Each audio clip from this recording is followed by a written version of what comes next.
So one of the things that I've found a big conflict for most speakers, as I just said, is there's on one arrow, you're speaking your truth.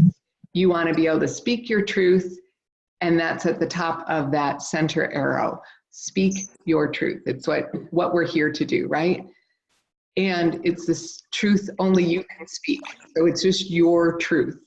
And at the bottom of that arrow, like the opposite end of that spectrum, is hide your truth.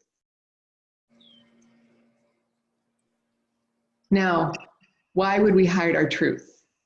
Well, because the game is how to be maximally received. So on this other arrow, on the far right, you're maximally received.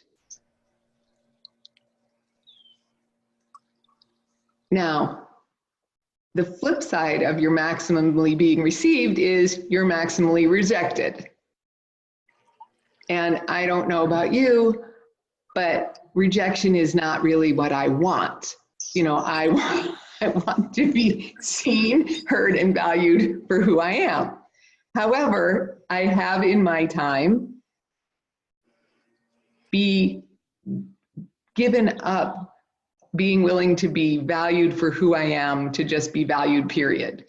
But let's look at this. So Jim's just marked down our 4 quadrants, 1, 2, 3, and 4. So I will start with quadrant 1. Quadrant 1, when you're hiding your truth and you're being rejected anyway. That's the part for me, I call it you're damned if you do, damned if you don't. When you speak up, it's a problem. And when what I found, at first when I was discovering this, I thought, man, it's really sad when people are in that corner. Like I don't think I've ever really been in that corner. Like I just didn't even want to address that I'd ever been in that corner. But what I realized was it wasn't because I didn't speak, but I wasn't speaking my truth. I was speaking what I thought people wanted to hear, and they didn't like me anyway.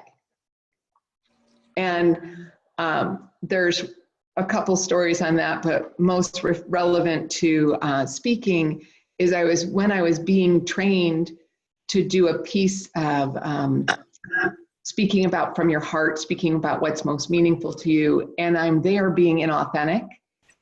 Those people just didn't know what to do with me, and they just kept pushing me away. And I'm like, no, but I'm really trying to belong here. And I got so frustrated with it. The next time I went to the class, I was like, I don't even care if those people like me anymore. I don't care. I'm just going to do my thing and ignore them. And one of the guys who most was annoyed by me came up and said, you've done a lot of work on yourself. This has been amazing. You've really had a lot of growth. And all I did was stop trying to please him. And I was like, whoa.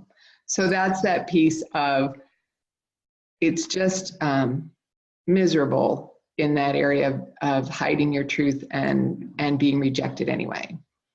So now let's look at box 2. Box 2, I call that your rebellious side. That's when you speak your truth and you don't care if anybody wants to hear it.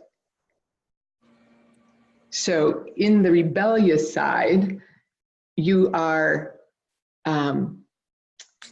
getting rejection. You're almost, it's your friends and family even get tired of hearing what you're trying to say, and you get labeled as crazy.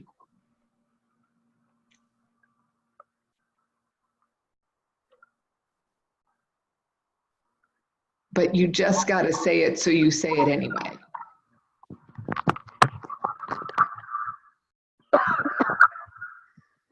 I was a seminar leader for landmark education, and a lot of people got tired of hearing what I had to say about, don't you want to do landmark education? And it was very, very valuable and made a huge difference for me. And there are those times when the family goes, I don't want to hear it anymore. So I remember those moments, and you know what you have really will transform people's lives, and they just don't want to hear it. And you're like, how can I speak in a way that has people want to hear it?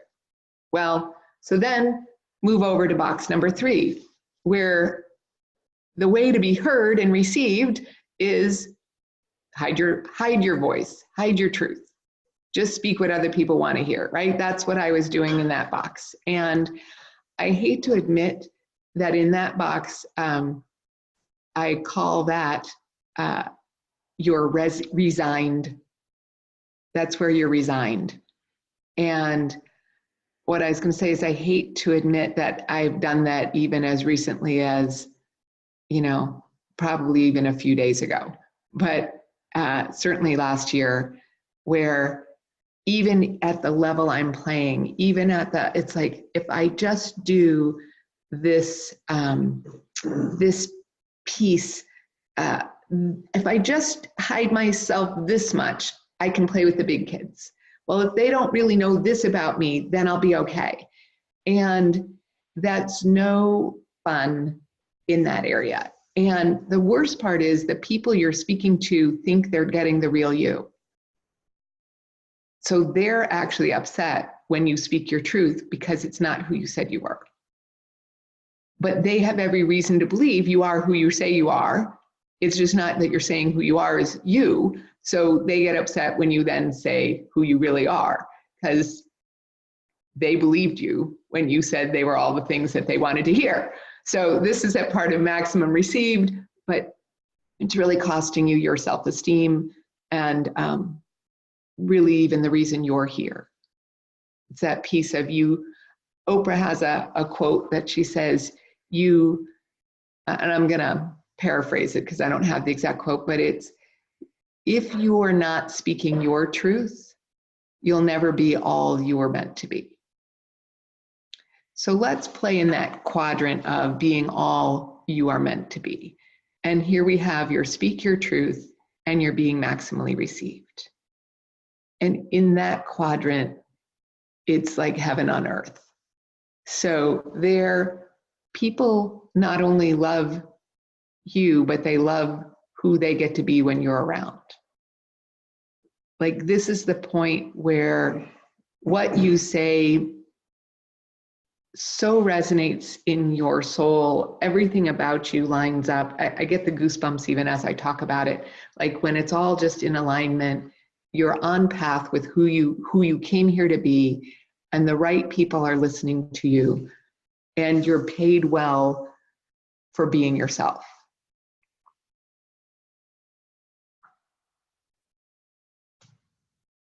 And that's the area I call recognition.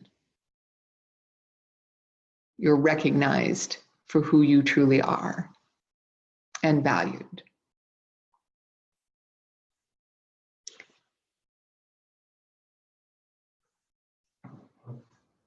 And as we look at Jim, let's color that bottom one, the number one, red. That's like really painful. That's just a hard box to be in. Now, the next two aren't much better, so we'll color them yellow, 2 and 3, because it's a step up, but it's not really your full green light. And so for the fourth box, let's be that in our green zone, the best, being who you're here to be and having it make the difference you're here to make. So let's look and see, up in this upper corner of that quadrant, up that quadrant 4 in the green zone, there's like this real sweet spot I call the miracle zone. That's where it's all like, whoa, and everything works well. So what I'd love to do next is, actually, before I get into the miracle zone, I want to hear from you. So I'm going to open up the chat. I'm going to open up the conversation. Actually in the chat, put where what percentage of your time, let's see how to have this. I guess the real question is, have you seen yourself in all 4 boxes? And am I right that you'd rather spend your time in the green zone? And where are you now? We'll actually be looking at that later. But so anything you want to say in the chat? I see Paul says, cool model, well done. Unmute people. Yes, I did that. Thank you very much. And Shannon says, yes, that resonates. So very good. Anything else? Okay, then we're moving on to the miracle zone. And Lori's in the green zone now. Yay, we've been working together a bit. And Linda says, I've done all 4 boxes, love the green box. Yes. So, and if we look at it now, yeah, lived in quadrant 3, ready to be in 4. Yes. Yes, all 4. Love to spend more time in the miracle zone. Okay. Thank you everyone for participating. And let's go to the miracle zone. This is my favorite. Okay. So here we have what I've looked at. So in this very center is what I call the miracle zone. And that's where we put the little happy speaker, and he's going to have a little mic. And that's like, yay, you're speaking your truth and people are hearing you. And it's like, as I said, heaven on earth. Okay, so how do you get to that miracle zone? You've all seen these kind of diagrams where it all intersects. So let's start with the red circle. Our red circle is what I call honoring your God-given gifts. So there are 3 components I find to this miracle zone. One is that honoring your God-given gifts. I've had so many speakers come to me who channel, they're intuitive, they get direct messages, they're an oracle, and they're not telling anybody. Like, because they don't want to be, ostracized. They don't want to be the you're crazies. And yet God gave you these gifts for all of humanity to benefit. Like he didn't, that whole hide it under a rock, no. Like hide it under a bushel, no. Let your light shine. So here we are in honoring your God-given gifts. Now, that's all good to say, but how can we get there? So I'm going to fill in those little 3 boxes on the outside. The first of the how you get to your God-given gifts is you have to recognize you're special. So you get to actually know you are special and you own that you're special. Now, for me, that was really hard to do until I could do this next piece, which is the piece of being humble and grateful. Because as you're being humble and grateful, I didn't ask for these gifts. And I was given these gifts. And I'm grateful I was given these gifts, but until I didn't ask for them, and I'm no more special than you. You just are special in a different way than I'm special. But if I keep trying to hide I'm special, then I can't actually do what I came here to do. But it's that moment, as soon as I got, it's not me that gave me these, then I could own them. So then the final piece in that, I call it seeing the divine partnership. It's like recognizing you're in divine partnership everywhere. Linda and I were talking before the call started. She asked me, was I still in Northern California? And the answer is no. We were up in Santa Rosa when the fires came through, October 9th, 2017, and we lost everything. And yet in the moment of losing everything, there was a freedom and there was an experience of I'm going to be okay. And I saw the divine partnership and I'm like, okay, God, this was not something I could have avoided. This wasn't anything I did. This is clearly you in partnership with me, creating something better. I can't wait to see what you're going to do.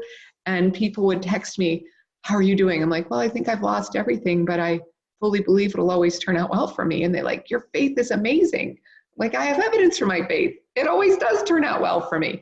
And it's that piece of when you've been living in this, I am special, I'm humble and grateful. And we see the divine partnership, even when they come and take your, there's no they, the flames, they came and took everything. It's like, all right, God, where are we going now?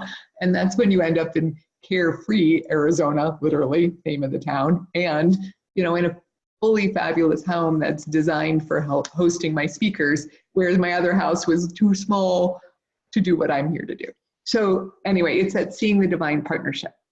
So that's my favorite section. But over here in the blue section is that piece of what I call unifying your well-trained talents. Now, when you unify your well-trained talents, that means pull it all together. There's everything, this is the phrase, your life has been preparing you for this moment. Now, I've had coaches tell me I should say, you've been preparing your whole life for this moment. But that's not true. I was not doing any such thing. I was just doing the thing that I was told to do next, or guided to do next, or ought to do next. And now at 58, I look back and be like, that was cool. Look how all that came together to have me perfectly prepared to do what I'm supposed to be doing. Fabulous. So that first part of how you get to your well-trained talents is you claim, I'm talented.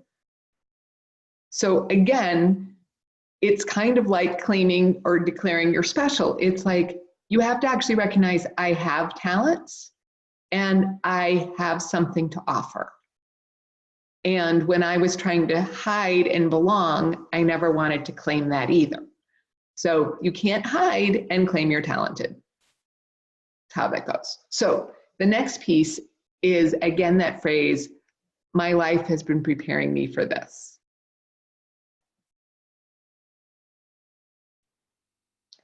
And when you find that thing your life has been preparing you to do, that's where we're heading towards the miracle zone, right? Like if you're like, oh, this is awesome. Everything I've done belongs. So that's in that last box up there, is everything belongs. And that's that piece of if there's nothing that's done by accident and nothing that's wrong, everything belongs, and your training has been being made perfect. So, I've coached a number of you in the past, and I know your stories, and I know all these things in life that look like, well, this shouldn't help me do this. And then we can look at it and go, well, yeah, if it does, what would that be? Like, what's the miracle in this?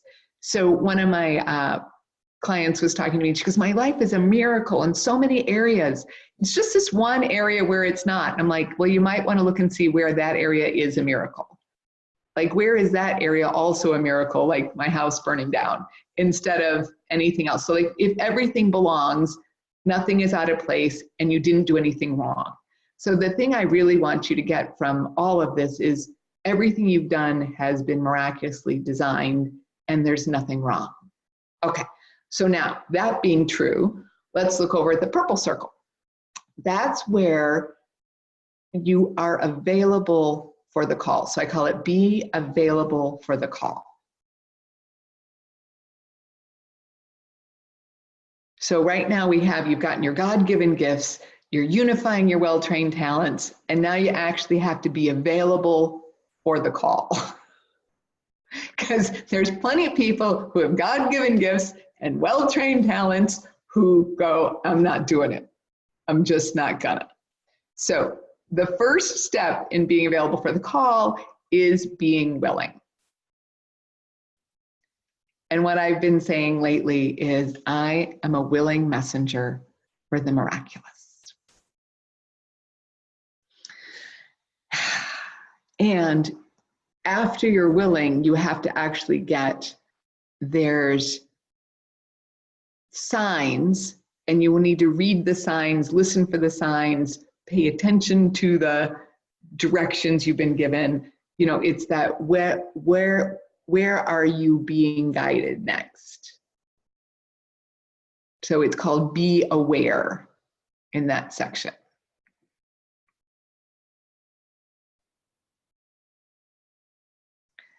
And then the final section we haven't filled in on the outside is you can be aware, you can be willing, but unless you're willing to be bold, it will make no difference. So this is that, okay, bold is also, I'm stepping out where there's no platform to step on and trusting that somebody's going to catch me, or that I'm gonna find ground, or I'm gonna fly. It's like, okay, I know you're telling me to go do this, so I'm gonna go, let's go. Okay, So now you have all the outsides filled in. Now, what are these little missing pieces in the middle? These are cool. So where you get your honoring your God-given gifts and unifying your well-trained talents, I call you the well-trained natural. And there was a time when I was ready to go speak on a stage. I thought that was going to be my mission. I was going to go speak on these other people's stage, and I wanted to show them how awesome I could be at speaking on their stage. And I did the affirmations, things like, I love my life, things like, I say no to things that do not serve me. And I did it in such fun and playfulness that a woman came running after me who had like managed 100 rooms. And she goes, you're either really well trained or you're a natural. And I just went, I'm both really well trained and a natural. And it's like, oh yeah, that's what we want, is when you're actually in that sweet spot of being a well-trained natural, okay? Because everything in your life's preparing you for it, and you have your God-given gifts. All right, so then down where we have the unifying your well-trained talents and being available for the call. Here we are. That's the phrase I was told years and years ago by one of my managers. Who do you think I have more trained for you than this? This is the mission you've been trained for, the mission I've been trained for. So it's that piece of, I really did, you know, like I'd be going along like, who's going to do this? And one of my managers did say, who do you think I have more trained for you for this than you? And that's the piece I feel like God's going, who do you think I have more trained for you than, you know, trained than you for this? This is your mission. That's why I'm asking you to do it. That's why I gave you these challenges. That's why I had you carry those crosses. That's why I gave you all of this along the way, because you've been preparing for this. Now, let's look at the intersection of being available for the call and your God-given gifts. This is where I say to any speaker who's going up on stage and they want the like immediate thing of what's going to happen, what's the thing I could know is, this isn't your message anyway. Your message is bigger and wiser than you. You're simply the messenger. So when you get that the message you're delivering is bigger and wiser than you, and you get you're the messenger, and you get you're a well-trained natural, and you get this is the mission you've been trained for, la, and that all intersects, it's the miracle zone, yay! So that's the fun, because it all leads to that fully satisfied, fully expressed, authentic self standing in front of the hundreds of people or whatever the vision is you're holding that we hold together. So that's how you find your miracle zone.